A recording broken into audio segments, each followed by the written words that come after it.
Pois é, amigos, estamos aqui de volta, segundona, começando aí a semana que fecha o mês de novembro. Opa, gente, andou chovendo, tá chovendo bastante. É época de chuva, né? Então, mais do que nunca, um alerta de utilidade pública aí, vamos tomar bastante cuidado, ajudar um ao outro, todo mundo se ajudar, todos os segmentos da nossa comunidade lemense, a prevenir a dengue, né? Porque, afinal de contas, esse ano de 2013, lembra lá no começo do ano, foi catastrófico, foi uma tragédia. O que nós tivemos de caso de dengue envolvendo as famílias lemenses foi um negócio absurdo.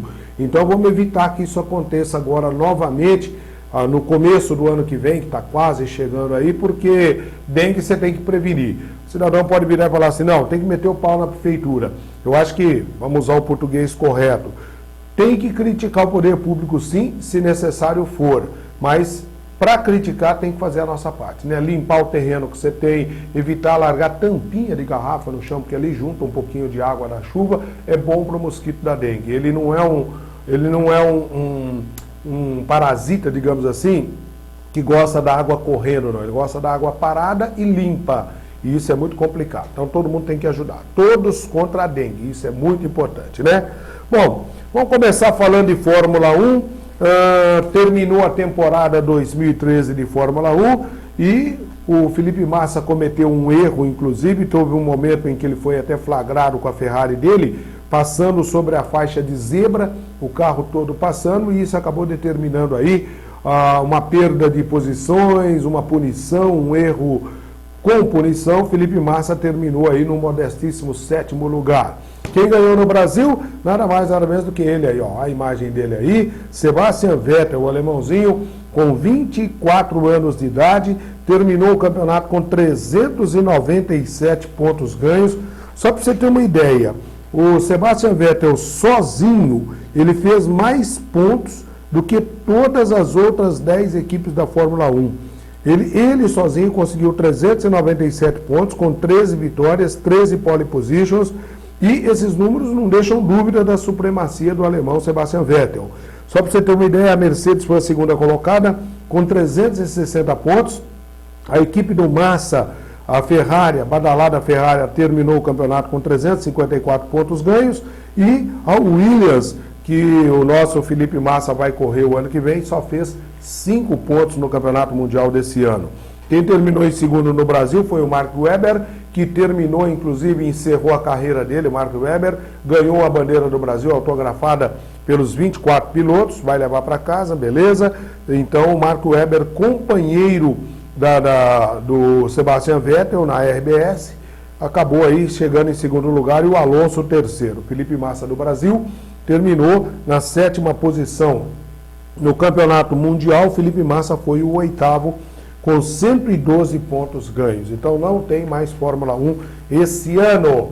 Vamos falar agora de Seleção Brasileira de Futebol. Mostra a camisa, a nova camisa da Seleção Brasileira, que foi apresentada para a Copa do Mundo. Depois de conhecer todas as seleções que disputarão o Campeonato Mundial, as 32 já estão definidas, o Brasil apresentou ontem o uniforme modelo, o novo uniforme para a competição. O modelo não tem grandes mudanças não em relação ao que vinha sendo usado pela seleção brasileira. O detalhe que chama mais atenção, você observa aí, é a gola retrô verde, combinando com detalhes nas mangas. O escudo da CBF também ganhou mais destaque, aumentando de tamanho em relação aos modelos anteriores. E os números ganharam cores fluorescentes, assim também como as letras com os nomes dos jogadores, né? Quem apresentou a camisa, inclusive, foi o volante Luiz Gustavo, que se apresentou como modelo, e o Ronaldo, lembra dele, campeão do mundo de 2002, maior artilheiro de Copa do Mundo com 15 gols marcados, falou dos tempos que ele tinha saudade de jogar futebol. O Brasil não joga mais esse ano, somente o ano que vem, mais 1 ou 2 ou 3 amistosos, depois vem a Copa do Mundo no meio do ano que vem. E todos os campeões mundiais de futebol estarão na Copa do Brasil, logo após o momento em que o Uruguai confirmou a sua esperada participação. O Uruguai, por sinal, deve ser cabeça de chave. Falando em seleção brasileira, uma nota triste, né? O ex-jogador de futebol, o lateral esquerdo, um dos melhores do mundo, Nilton Santos, foi internado, deixa eu colocar o óculos para ver aqui, foi internado na noite de sábado no Rio de Janeiro. Newton Santos tem 88 anos de idade, ídolo do Botafogo, disputou 4 Copas do Mundo, está com 88 anos, sofre do mal de Alzheimer e ele está, infelizmente, em fim de vida, está internado no hospital do Rio de Janeiro. Vamos pedir a Deus aí para um fim de vida sem sofrimento para esse grande campeão, né? Newton Santos. Aliás, tem uma história curiosa.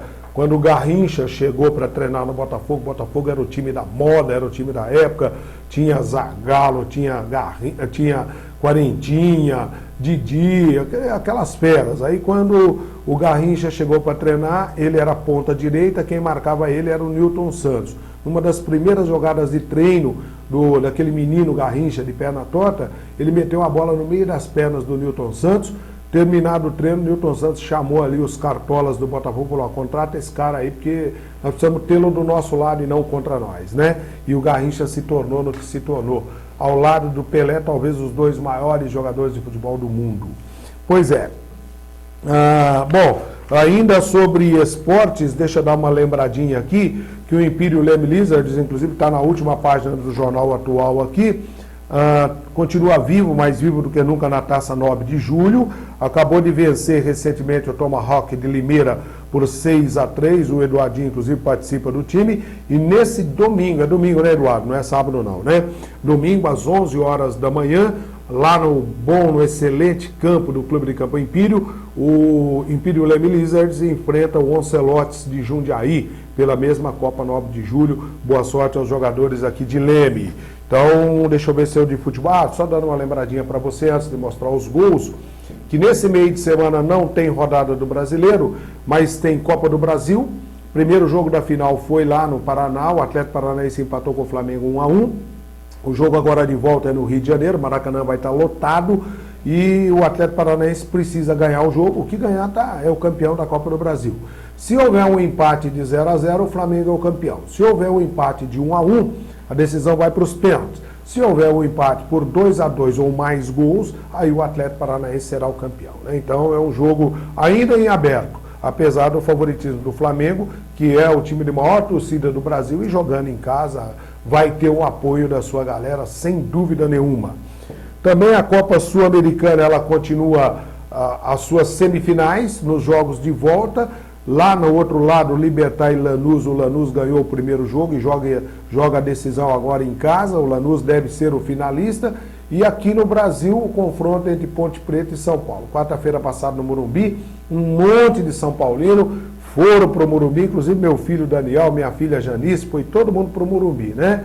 E chegaram lá, tomaram chuva e tomaram chocolate da Ponte Preta. Voltaram com o rabinho entre as pernas. Final, paz, meus senhores. Ponte Preta 3, São Paulo 1 em pleno Morumbi. O jogo de volta agora, quarta-feira, em Mojimirim. E lá em Mojimirim o mando de campo é da Ponte. Mas convenhamos, né? É um local em que a torcida do São Paulo deve ir. E os São Paulinos estão dizendo, não entregamos a rapadura ainda não. O São Paulo tem chance de ir lá e ganhar por 3 ou mais gols de diferença. Com essa defesa tá meio difícil confiar, né? Essa defesa do São Paulo salva o Rogério Ceni. O resto eu vou te contar, não dá nem para fazer sabão. Falando nisso, o jogo dessa quarta-feira, portanto, em Mojimirim, se houver um empate, a Ponte Preta está classificada para a final. A Ponte pode perder até por 2-0. Não pode perder de 3-1, porque aí a decisão vai para os pênaltis. É o mesmo placar do Morumbi. E não pode perder por 3-0, 4-1, 5-2, por aí afora, né? Bom, para finalizar esse bloco aqui agora, nós vamos rodar os gols, né? Deixa eu ver, o Corinthians perdeu do Flamengo por 1-0, vocês vão ver aí o gol do Paulinho do Flamengo. O Santos venceu por 1-0 ao Fluminense, afundou mais o Fluminense, vocês vão ver daqui a pouco aí o gol do Thiago Ribeiro, do Santos. O São Paulo empatou com o Botafogo do Rio de Janeiro em 1-1 no Morumbi. Vocês vão ver o gol do São Paulo marcado pelo Boi Bandido Aloísio, logo a 3 minutos do primeiro tempo, mas o Elias do Botafogo empatou ainda no primeiro tempo. E vocês vão ver os gols da vitória do Palmeiras, verificado no sábado lá em Campo Grande, Mato Grosso, contra o Ceará, 4-1. Magno Alves fez 1-0 para o Ceará, o Eguren empatou para o Palmeiras, o Charles, o Allan Kardec e o Leandro viraram para 4-1, a grande vitória do Palmeiras. Vocês vão ver todos esses gols no fecho desse bloco. Depois eu volto para falar das coisas de Leme depois. Tentou. No meio do caminho houve o corte do Guilherme. João Paulo. Paulinho. Vai arriscar o chute. Bateu firme pro gol! Gol! Paulinho! Gol do Flamengo! Na primeira ele telegrafou que ia fazer isso, avisou. Mas ainda teve tranquilidade para tirar o Guilherme, que chegava na marcação, e bateu firme na bola. O goleiro Walter foi, mas esse não foi com a mão muito firme, porque ele chega. E é o pior negócio pro goleiro, é quando o goleiro chega, toca na bola, mas não consegue desviar. Foi um chute forte. Arouca tocando, tentou a tabelinha, Giovânio pro Arouca, cruzamento, fechou, Thiago Ribeiro! Gol!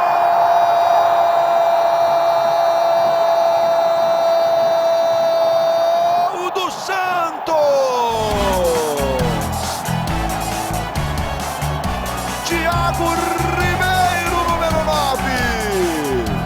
Tabelinha de Giovânio com Arouca. Cruzamento preciso do Arouca. Devolução do Giovânio de primeira categoria. E o Thiago Ribeiro, como se fosse o centroavante. Para de pé direito enfiar no fundo da rede.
Aí ele foi muito mal, né? Ele disse que ia jogar no canto do goleiro. Ó, o Thiago Humberto, um pouquinho mais atrás, que aparece.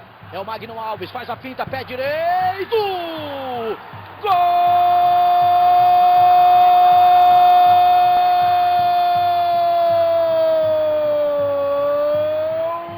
do Ceará! Magno Alves, o Magnata! Aos 19 minutos desse primeiro tempo, recebeu na área, fez a finta para cima do zagueiro, de pé direito, por todos os ângulos para você curtir o gol de Magno Alves. Comercial, reclama, aí a cobrança do Felipe Menezes, bola viajando, levou toque de cabeça! Gol!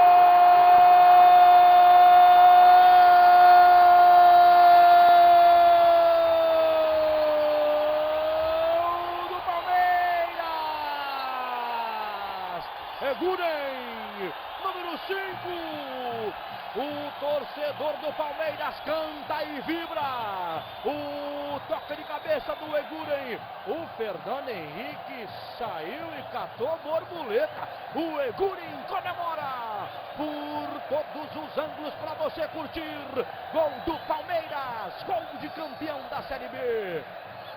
Um Palmeiras, um Ceará, é a segunda bola do Eguren.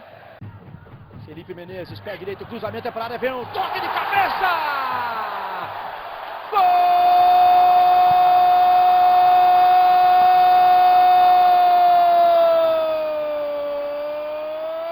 do Palmeiras! Charles! Aos 14 minutos do segundo tempo você vê de novo o cruzamento perfeito, o toque de cabeça do Charles. por todos os ângulos para você curtir. Tem gol do Palmeiras, tem gol do Charles, tem gol que mexe com a tabela da Série B do Campeonato Brasileiro. Palmeiras 2, Ceará 1. Ele vai bater de pé direito diante do Fernando Henrique. Fernando Henrique falou alguma coisa, eu vou pegar. Aí o Fernando, ó. A arbitragem autoriza. Allan Kardec e Fernando Henrique. Allan Kardec, pé direito.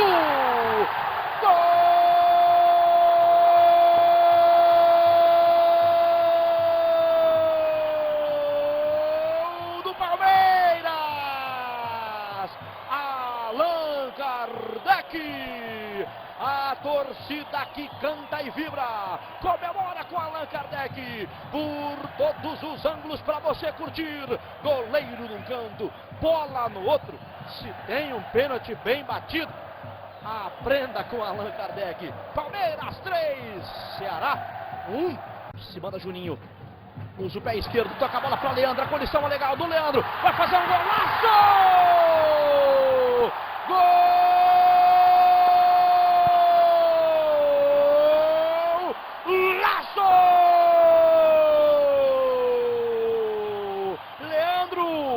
É pro torcedor aplaudir. Leandro, é pro torcedor ficar de pé. Que bola do Juninho pro Leandro. Leandro, que categoria pra cima do Fernando Henrique. Quer ver por outro ângulo? Por todos os ângulos pra você curtir. Tem atacante que o gol fica pequeno demais. Tem atacante que o goleiro fica pequeno, que a trave fica grande demais. Que categoria, Leandro! Que lindo, Leandro, é gol do Palmeiras. Palmeiras, 1, 2, 3, 4. No jogo da taça, Ceará vai dando a